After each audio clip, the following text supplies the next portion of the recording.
Hello everyone, I'm Nashwan from Telkom University, Bandung, here to tell you all a story titled Crown and Covenant, with the theme Mark of the World. What is it about? It's about a married couple of royalty struggling their relationships. How did they solve it? They solve it through therapy, of course, where it's in the grand chamber, stone chamber of Castle Elgin. It was not meant for therapy. It was meant for war councils and royal decrees. Yet, here sat King Roderick and Queen Evelyn in the flesh, across from each other in velvet-lined chairs, looking for more prepared in battle than reconciliation. King Roderick, broad-shouldered and iron-jawed, wore his battle-worn cloaks from years as if it was armor, his hands calloused from years in the front lines, gripped the armrests like sword hilts. He ruled with the conviction of hammer, blunt, bold and unyielding. Queen Evelyn, by contrast, was sharp elegance wrapped in steel. Her raven black hair, cascading, framed a face carved from poise, with eyes calculating 3 moves ahead. And where King Roderick stormed through every decision, Queen Evelyn measured, maneuvered, and mastered. They were the fire and the flint, endlessly sparking.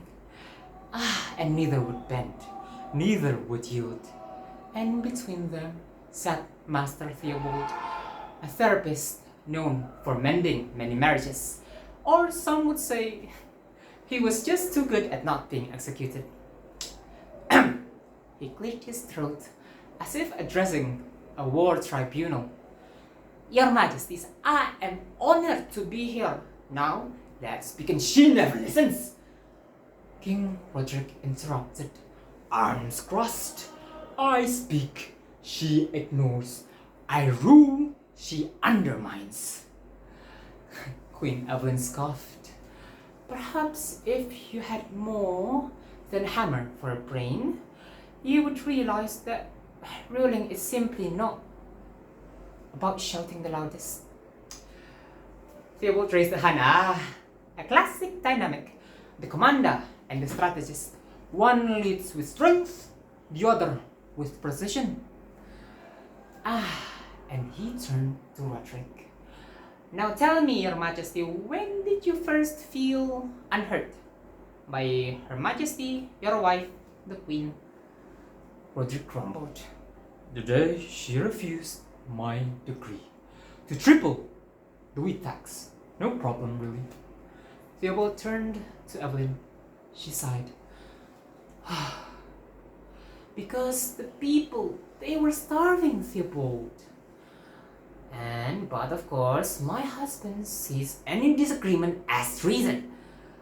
Roderick threw up his hand. You see, she paints me as a tyrant. Theobald nodded thoughtfully. Okay. And you, my queen, when did you first feel like your husband didn't see you as his partner? Evelyn pursed her lips, hesitating. It's the day he went to war without speaking to me first. She wavered ever so slightly. He left me to hold a crumbling kingdom within my own hands.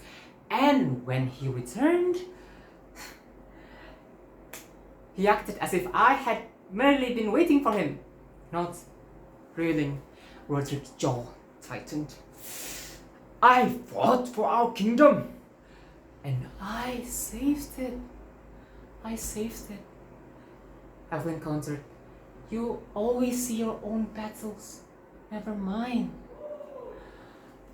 Theobald stapled his fingers. Now, it's because of you both. You are 2 rules, but here you are 2 rules competing, not working as one. And if one of you break, so does the kingdom. Silence settled like a heavy shroud, the air thick of years of pride and pain. Theobald reached into his satchel and into his thin ancient scroll, its edges worn with time. "This," he said, "is the covenant of Eldon. Every vow made by your elders, your ancestors, it is here, but it remains here without your marks." Roderick's voice softened and quiet. "I never wanted to fight with you. I only wanted to have trust from you." Evelyn's eyes glistened. "And I never stopped trusting you. I was just too proud to show it. I apologize." Roderick reached out hesitantly. Evelyn then met his hand halfway, their fingers brushing like a bridge. "If our legacy is war," Roderick whispered, "then let this pact be the first step towards something new." And together they dipped their fingers into the ink, their royal blood mingling with an ancient script. It was made a single mark, a symbol of unity, and not only that, but vulnerability. The scroll shimmered softly as if breathing life of something new, of their bond. As the chamber's heavy doors closed and Theobald exits, he smiled softly and said to himself, "A mark not just of conquest or peace, but of courage to heal, that of a legacy the world will remember. And another day of me, Theobald, not being executed." That is it. Thank you all for watching and listening. I'm Nashwan, and goodbye.